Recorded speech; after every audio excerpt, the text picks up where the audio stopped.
Hello, my name's Kerry Lewis and I'm a member of the MrBruff.com writing team. Today I'm going to talk about 3 ways to use the dash. Here's the dash. Traditionally there's no space before or after it, and to make a dash on a Word document, press the hyphen button twice like this, then type your next word, and then either type a punctuation mark or press the space bar. The 2 hyphens should automatically convert to a dash.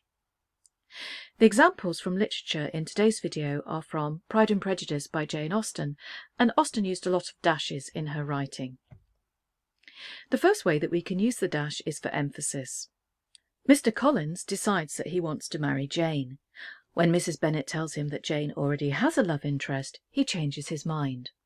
Mr. Collins had only to change from Jane to Elizabeth, and it was soon done while Mrs. Bennet was stirring the fire. The dashes are like brackets, but brackets surround unimportant extra information. Here, the dashes emphasize important information. The emphasis on "and it was soon done" shows how quickly he makes the important decision of who to marry. This is unexpected and creates humour. Austen positions Mr. Collins as a comical character, and this is made even funnier with the everyday action of Mrs. Bennet stirring the fire. A dash can also be used at the end of a sentence for emphasis. When Mrs. Bennet is told that Elizabeth is getting married, not to Mr. Collins, Mrs. Bennet says, "I'm so pleased, so happy." Here, the dash emphasises her feelings, and of course happy is a stronger word than pleased. Another use of the dash is to show broken thought. Elizabeth and her friend Charlotte are talking about a ball, which is an evening of dancing. Charlotte tells Elizabeth that Mr. Bingley admired Jane. Elizabeth says, "Upon my word, well, that was very decided indeed. That does seem as if... but however, it may all come to nothing, you know." After her surprised exclamation, the first dash introduces a comment on Mr. Bingley's admiration. The second introduces her hopes that it might lead to something, and then finally her common sense takes over because this might not come to anything at all. Our final use of the dash is to show when someone is interrupting someone else. For example, Mrs. Bennet is boring Mr. Bennet with the details of who Mr. Bingley danced with at the ball.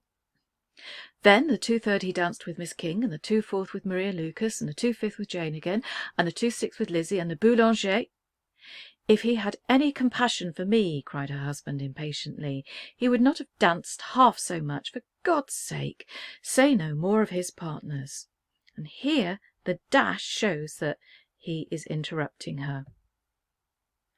Perhaps one of the most famous real-life examples of the dash to show an interruption is with the report of the death of Major General Sedgwick, who was a Union Army general in the American Civil War. He's famous for his last words. When his men warned him to take cover, he joked, "Don't worry, boys, they couldn't hit an elephant at this distance." Before he could finish his sentence, he was shot in the head and died instantly. To summarise, we can use a dash firstly to emphasise important information, which might be in the middle or at the end of a sentence. Our second use is to show broken thought, and the final is to show an interruption.